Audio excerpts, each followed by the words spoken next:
पाकिस्तान के खिलाफ बहुत सारे महाज खोले, कुछ हमने खुद खोले और काफी सारे हमारे खिलाफ खोले गए। आज का महाज इमरान के नाम। Once again Imran Khan is in the news. Why? आपने कल देखा होगा जिटियो न्यूज के मेहदी हसन को इन्होंने जेल की सलाखों के पीछे से पहला इंटरव्यू दिया। वो इंटरव्यू वायरल हुआ, कंट्रोवर्शियलाइज हुआ।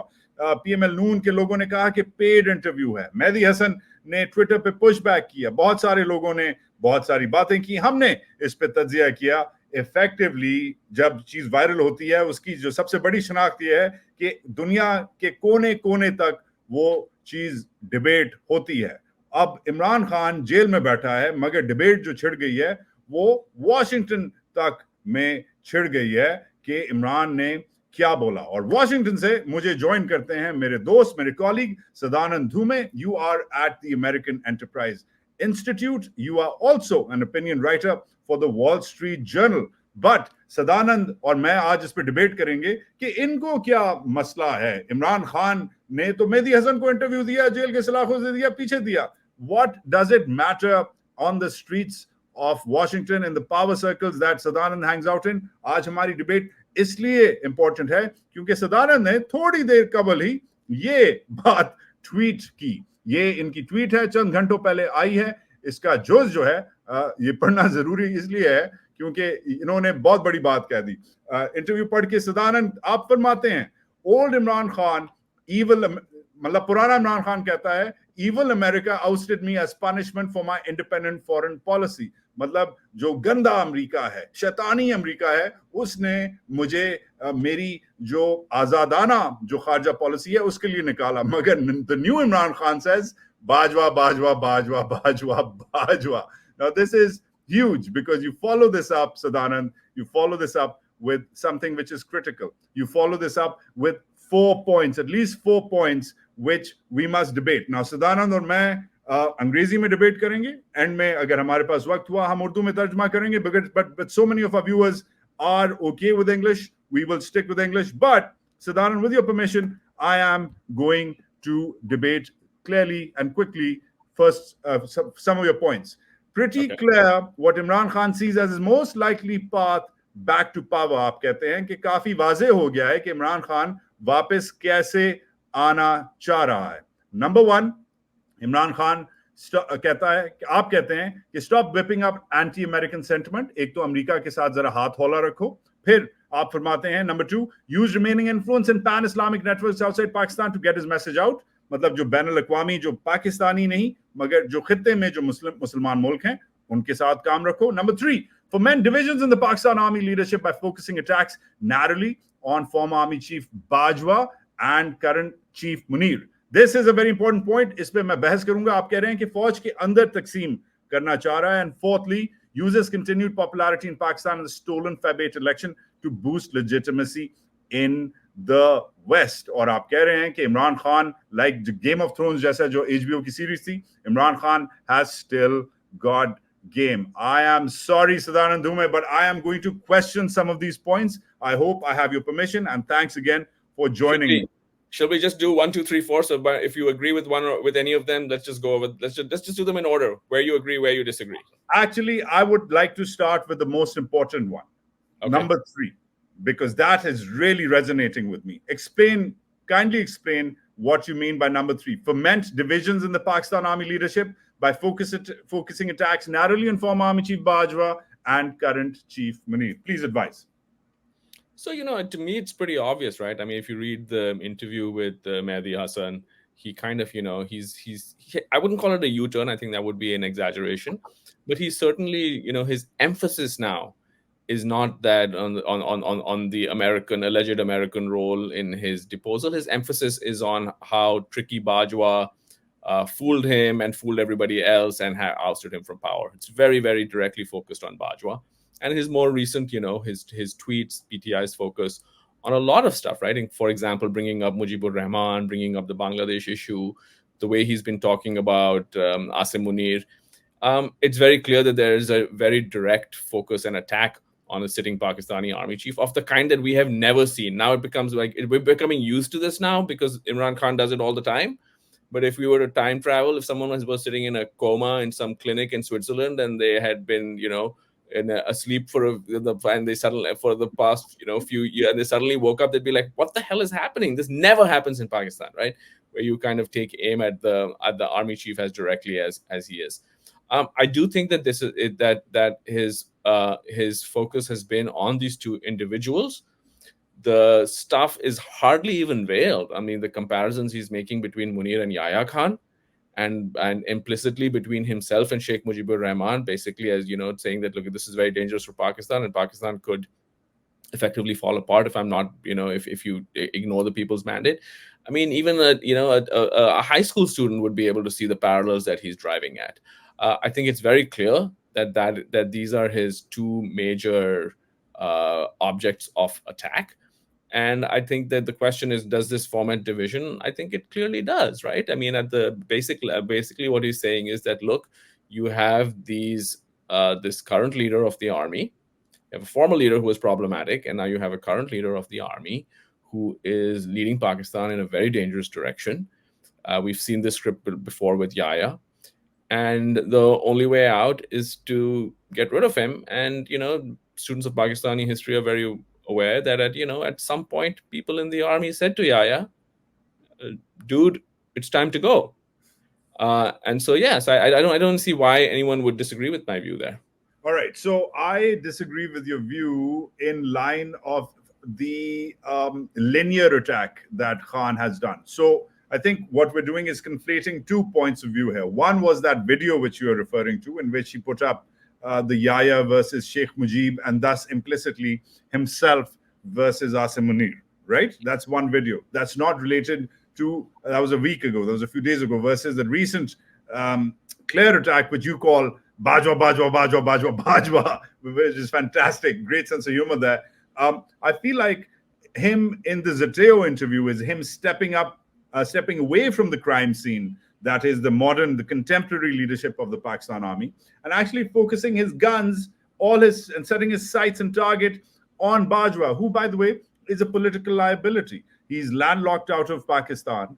He's not allowed to move freely. The army is controlling his movements. Nobody in the military likes him. People have said he's bad news for everyone. So I feel, after reading your opinion, that he's actually moving away from targeting Asim Munir, who he, by the way, has named in the past. But now he's setting his sights and targeting only Bajwa, who's a political liability for everyone, in or out of uniform. So I actually think that he's not targeting Asim Munir, but maybe you're seeing something I don't in the Zateo interview. I guess it's just a data point, right? Your data point for that is this one interview. Yeah, I agree that in the Zateo interview, he was very, firmly focused on Bajwa, and it was actually quite conspicuous by its absence. The fact that he could have taken a pot shot at Munir. He has done that quite recently.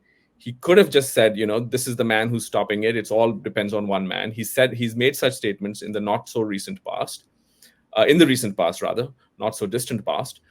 He could have done that again, and he didn't. So I think your point is well taken, that he conspicuously did not take a shot at Asim Munir in the Zateo interview. However, if you just sort of step back and, I would give your point more credence if he had been silent about Asim Munir for 3 months or 6 months. He's just talking about him just the other day. So I don't think that we can sort of jump to the conclusion based on this single interview with Mehdi Hasan that Asim Munir is no longer his target and only Bajwa is his target. I think it's fairer to say that they are both his targets. All right. Now that takes me to point number 1, which is, and we should show your points because they're critical for this debate. Point number 1 is, stop whipping up anti-American sentiment, at least for now. What do you mean by this in particular? What do you mean? He's still, he's not pro-American by any way, in any way, but do you think he's becoming, like, he's softening his tone? Absolutely, without a doubt. And this is not, in fairness, this is not something that just happened right now. It's happened for a while. I think even he gave an interview to the FT. He's changed his emphasis, right? He's basically, when he was out on the warpath and when he was addressing these massive rallies and he was, showing people, for example, clips of Indian Foreign Minister Jaishankar and really focusing on the idea of, Pakistan needed an independent foreign policy. Yep. Look at the Indians, they're buying oil from Russia and so on.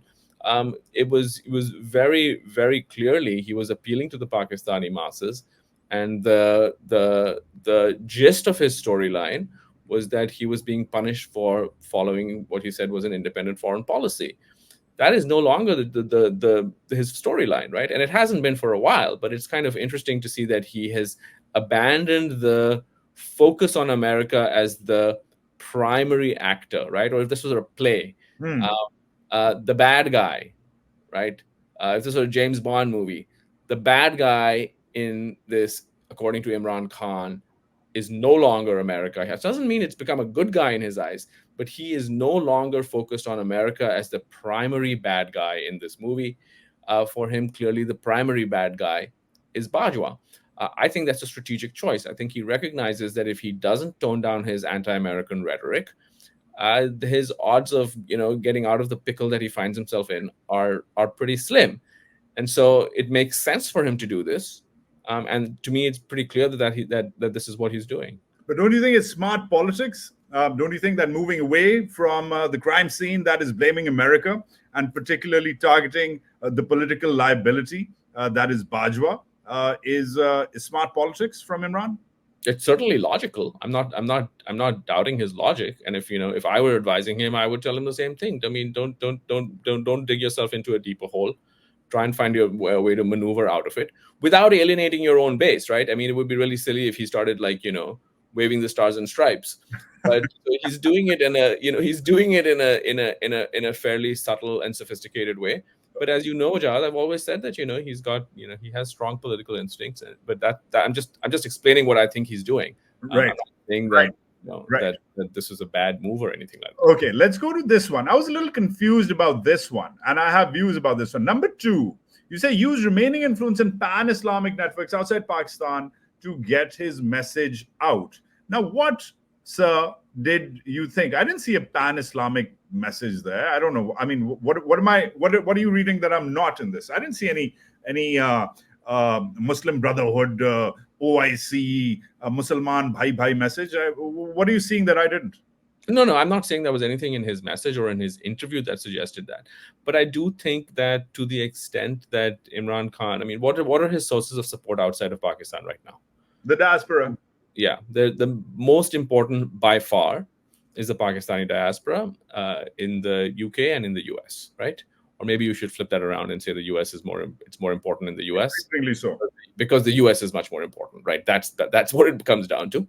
Yep. So that would be the number one support. But I also think he has a certain kind of it's hard to kind of put your finger on it exactly, but I think that if you, for example, if you look at the kinds of the journalists who are actually writing about him, and you and I have discussed this before, he actually gets almost no play in the mainstream media in the US. Nope. Is CNN interested in the story? No.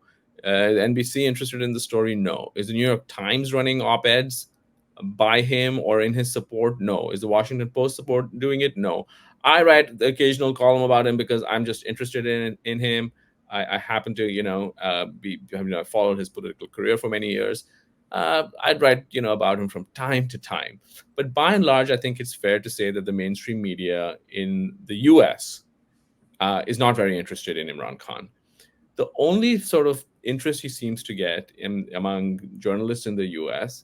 Are I'd say basically people of Muslim extraction or Muslim journalists working with left-leaning or independent media. So I would say someone like Murtaza Hussain and The Intercept, they've been very, very active on this story, along with his partner Ryan Grimm. So The Intercept is kind of you've got Mehdi with Teneo, and it's not a coincidence that Mehdi is also kind of carved out a particular niche for himself. Again, I'm not criticizing or praising a particular niche for himself on the Israel-Palestine issue and so on. So I think that's really, and if you look on social media, for example, if you look on X, you do see a few non-Pakistanis, right? Some, maybe a few people from Turkey, a few people from Tunisia. It's nothing big. And I certainly think it's nothing like some Imran Khan supporters seem to think that he's like this extremely important figure who galvanizes the entire Muslim world. That's not true. But I do think that there is element of support. And if you go back to the time when he was still in office, for example, Al Jazeera was very, very supportive and was quite hugely complimentary, for example, of his speech to the United Nations, where that the famous speech where he took a kind of a pan-Islamic line on sort of So I think that there's an element of support for him over there. I think it's not a coincidence that this interview was given to Teneo and not to CNN, right? Because he doesn't have the option. I mean, I know if CNN if CNN were to agree to do this, obviously he would want to go with CNN, but he doesn't have that kind of sway under his current circumstances. So he has to work with whoever will, give him a little airtime.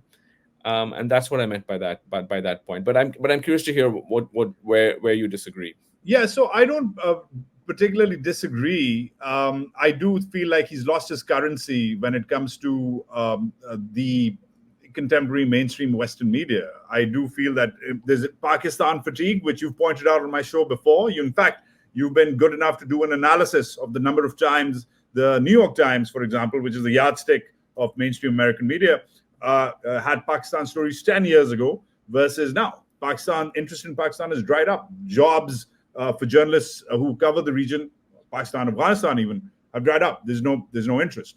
However, I do feel that lost in this pan-Islamic appeal and this diaspora appeal, there's a very important bit in the interview which you didn't cover in your points, which I think is him. And this is perhaps this is the lead which really got buried, because he, and I read from him, he calls the army the one constant, and he sort of explains to Mehdi Hasan. He says that it is this one constant which keeps the country together, and even when the leader of that army uses brute force and deceit, and I quote him, it becomes difficult for many countries to speak out. So in a way, when Mehdi asks him, listen, buddy, you don't have any friends. You've pissed off the Saudis. You've ticked off the Emiratis. The Chinese are wary of you. The Americans obviously hate you. You got no friends. The Indians, God forbid, are not going to be any. Why did you do this? What were you thinking? So he actually comes back and says something along these lines. He said, listen, it ain't just me. Bajwa, he plays the Bajwa card, but also he says that the hands of international forces are tied because the army is too big to fail and they have to deal with the army. I feel like that's really smart politicking. In a way, he's tipping his hat to the army and appealing for better senses to prevail to Western powers and even his other friends by saying that, listen, this ain't about me. That's what he follows up. He's like, this ain't about me. It's about the people of Pakistan. So I feel like that his political maturity here really needs to be we need to tap into and analyze that more closely. That's but it's an interesting point, but I think that his answer was a little bit misplaced, right? Because that does not explain, certainly it doesn't explain how the Saudis see this or the Emiratis see this, or the US sees it. I think what is interesting is that it explains more, to my mind, how the Turks and the Qataris see it. Like that question, that answer would have been like, why haven't they stood up? Why isn't the Turkish government saying anything about him? Why isn't Al Jazeera leading with big stories about Imran? I think that is where you have countries or people or dispensations who would normally have been expected to be somewhat sympathetic to Imran Khan because of the sort of the space he occupies in the ideological spectrum, who have actually gone silent. And that's where I think basically people are like, well, the army calls the shots. We've got to work with the army. It's true for others too. Everybody has to work with the Pakistani army.